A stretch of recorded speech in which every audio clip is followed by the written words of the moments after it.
संकल्प किए हैं दिल्ली के निमित्त वो तो हमें पूरे करने ही हैं, परंतु दिल्ली का इंफ्रास्ट्रक्चर, अगर मैं अपने इस बजट को इंफ्रास्ट्रक्चर से जोड़ूं, जो मैंने 10 पॉइंट अपने बोले, मेरे वो पेपर इंफ्रास्ट्रक्चर डेवलपमेंट जो पहला था, क्योंकि सबसे बेस वही है। अगर किसी भी देखिए देश के लिए इंफ्रास्ट्रक्चर में जो भी आप पैसा डालते हैं वो कल को आपको 2 गुना ज्यादा होकर के आपको आय के साथ जुड़ता है। तो इंफ्रास्ट्रक्चर डेवलपमेंट में हमने कैपिटल एक्सपेंडिचर को डबल किया, तो इसका लाभ हमें डबल इंजन की सरकार के नाते भी मिलेगा। कुछ योजनाएं स्टेट से और कुछ नेशनल से हम करेंगे, उसमें हमें सेंट्रल रोड फंड है और बाकी चीजों से अमृत योजना में हर जगह से हम कोशिश करके उसको जोड़ेंगे दिल्ली को। सेकंड जो मैंने लिया focus area, business and investments, क्योंकि देखिए किसी भी व्यापार की प्रगति के साथ, उद्योग की प्रगति के साथ ही राज्य की प्रगति है। तो ग्लोबल इन्वेस्टमेंट समिट जो आज तक दिल्ली के इतिहास में कभी नहीं हुई, उसको हमने करना है। न्यू इंडस्ट्रियल पॉलिसी और न्यू वेयर हाउस पॉलिसी, ये स्पेशली हमें लेकर के आनी है। और ट्रेडर्स वेलफेयर बोर्ड जो हमने बनाने की घोषणा की, क्योंकि व्यापारी अपनी समस्याएं कहाँ कहे, ऐसा कोई प्लेटफॉर्म नहीं था जिसपे व्यापारी अपनी बात कह सके और हम सारे इंडस्ट्रियल एरिया या ट्रेड एरियाज को डेवलप कर सके। यमुना वाटर एंड सीवर, ये बहुत बड़ा सेगमेंट है जो दिल्ली में हम बड़े बड़े मुद्दे जिससे जुड़े हुए हैं। हमारे एयर पोल्यूशन की बात करें, हम यमुना की बात करें, तो 9,000 करोड़ का जो हमने इसमें बजट लिया वो अपने आप रिमार्केबल है, जिसमें कि पूरे इंफ्रास्ट्रक्चर को ठीक करने की दिशा में हम बहुत बड़ा काम करेंगे। अभी तक बातें ही होती थी, कोई एसटीपी, कोई डब्ल्यूटीपी, कोई डिसेंट्रलाइज्ड एसटीपी, किसी पे काम ही नहीं हो रहा था। तो जब तक काम नहीं होगा तब तक आप उसमें आगे कैसे बढ़ेंगे। तो 2,000 करोड़ उसमें हमें सेंट्रल गवर्नमेंट से असिस्टेंस मिलेगी, हम ऐसा मानते हैं। यमुना क्लीनिंग पे हमने अलग अलग माध्यम से और स्पेशली जो 40 डिसेंट्रलाइज्ड सीवेज प्लांट बना रहे हैं उस पे 500 करोड़ खर्च कर रहे हैं। और जीपीएस जो वाटर टैंकर्स में लगना है, ये बहुत बड़ा मुझे लगता है, क्योंकि पानी की चोरी, टैंकर्स गायब होना, ये करप्शन का बहुत बड़ा अड्डा था जिसे हम कर पाएंगे। Intelligent monitoring on water management, बहुत बड़ा लीकेज तो यही था कि आप जितना पानी दे रहे हैं, शुरू जितना होता है आखिरी पॉइंट तक उतना पहुंचता ही नहीं था। तो 150 करोड़ इसमें smart metering and intelligent monitoring, इन दोनों पे हम करने वाले हैं। इसके अलावा repairing of old sewage line 250 crore, Najafgarh drain renovation 200 crore, new water wells and borewells 100 crore, और लोकल वाटर बॉडीज को दोबारा से बनाने के लिए 50 करोड़, रेन वाटर हार्वेस्टिंग जो 50 crore, Wazirabad trunk sewer line 10 crore repair के लिए। हेल्थ सेक्टर जो हमारा 4th सेगमेंट है, health and education, you know बहुत इंपॉर्टेंट किसी भी देश के लिए है और राज्य के लिए। इसमें हमने आयुष्मान भारत, ये हमारा सबसे ज्यादा मेन स्ट्रीमलाइन पॉइंट है कि आयुष्मान भारत जो पूरे देश में लागू था, दिल्ली में नहीं लागू था, उसे हमने शुरू किया और इसमें हमने पूरा बजट उसमें क्रिएट किया। उसके अगेंस्ट हम टॉप अप के साथ देंगे 5 लाख रुपए केंद्र की ओर से और 5 लाख रुपए राज्य की ओर से, तो 10 लाख का आयुष्मान का लाभ पूरी दिल्ली ले पाएगी। 100 करोड़ रुपए हमने जो हॉस्पिटल्स उन लोगों ने अधूरे छोड़े, वो 24 हॉस्पिटल, उसमें से पहले 10-12 को हम टारगेट करते हुए हमने 100 करोड़ रुपए का फंड रखा है।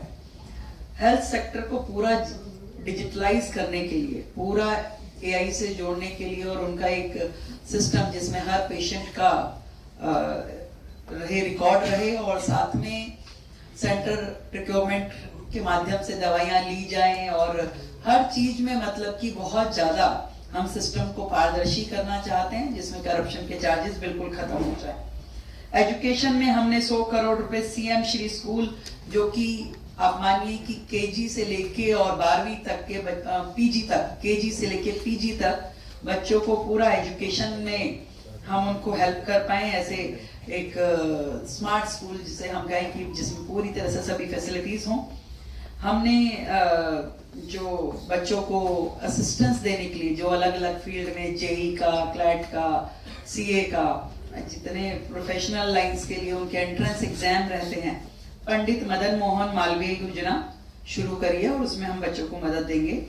और doctor Abdul Kalam language labs के लिए हमने 100 स्कूलों को चिन्हित करेंगे और उसमें हम वो खोलेंगे, लैब्स खोलेंगे, लैंग्वेज लैब। 1200 स्कूलों बच्चों को हम फ्री लैपटॉप देंगे, जो मेरिटोरियस बच्चे होंगे, जो 10वीं के रिजल्ट पे उनको दिए जाएंगे।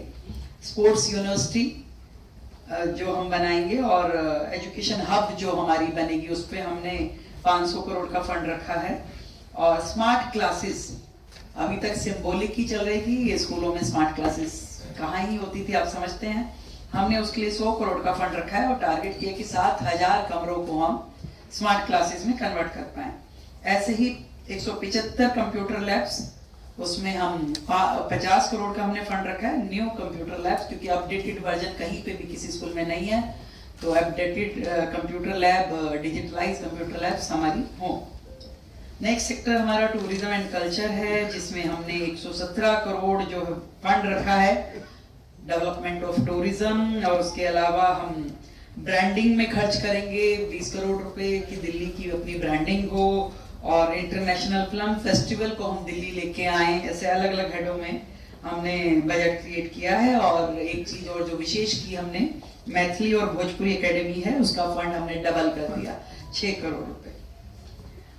दिल्ली में सभी लोग समान रूप से चले बढ़े और तरक्की करें, उसके लिए हमने अलग अलग स्कीम, जो सीनियर सिटीजन्स की और पेंशन्स की, विडो, हैंडीकैप, उसमें 10,047 करोड़ रुपए रखा है। बहनों को 2500 रुपए देने के लिए हमने दिल्ली में 5100 करोड़ रुपए का फंड रखा है। और अटल कैंटीन जो हमारा संकल्प पत्र में भी था, तो उसको क्लस्टर एरिया के नजदीक, क्योंकि अटल जी का 100वां जन्म शताब्दी वर्ष है, इसमें हम 100 जगह पे अटल कैंटीन खोलने का हमारा प्लान है। ड्यूसिप के माध्यम से झुग्गी झोपड़ियों में एक बड़ा डेवलपमेंट के काम, जो उनकी जरूरतें हैं, शौचालय हैं, उनकी नहाने की जगह, किसी भी झुग्गी में आप चले जाओ, बहन बेटियों के नहाने की जगह नहीं है, जो कि मतलब हम सबके लिए बड़ी शर्म की बात है कि देश की आजादी के 75 साल बाद भी अब तक की सरकारों ने केवल झुग्गी वालों को वर्गलाया ही है, वोट की राजनीति करते हुए कभी उनके लिए कोई काम नहीं किया। आप जितने कैंप जाइए, सबके नाम Indira camp, Sanjay camp, Rajiv camp पे, पर कभी किसी ने उनकी डेवलपमेंट की तरफ सोचा ही नहीं।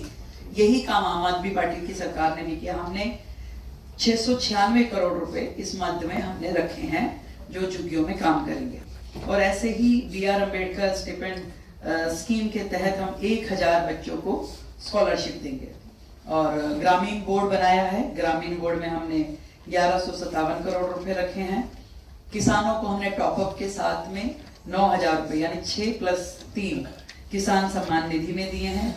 गौशालाएं जितनी हमारी हैं दिल्ली में, जिनको गवर्नमेंट की तरफ से एड जाती है, उनको हमने जितनी पेंडिंग थी, क्योंकि इनकी सरकारों में पिछले कई सालों से गौशालाओं को पैसे ही नहीं मिल रहे थे, वहां गोधन कैसे सरवाइव कर रहा था, उनके लिए भी समस्या का विषय था। तो उनका पूरा पेंडिंग अमाउंट 24 करोड़ के करीब है, वो दे देंगे। और नई एक मॉडल गौशाला 40 करोड़ की लागत से वो बनाएंगे, और नई गौशालाओं को भी हम इन्वाइट करेंगे PPP में, समाज को इन्वाइट करके। और गर्भवती बहनों के लिए 21,000 पर बहन, उसमें हमने 210 करोड़ रुपए का फंड क्रिएट किया है। और 50,000 एडिशनल कैमरास दिल्ली में, उसके लिए हमने रखा है। और बहनों की सुरक्षा के लिए हमने दिल्ली में डार्क स्पोर्ट्स को कवर करना, टिंक PCR, इस तरह के हम स्टेप्स लेंगे। और वन स्टॉप सेंटर जो महिलाओं की सुरक्षा और उनकी मदद के लिए है, उनको स्ट्रेंथन करेंगे।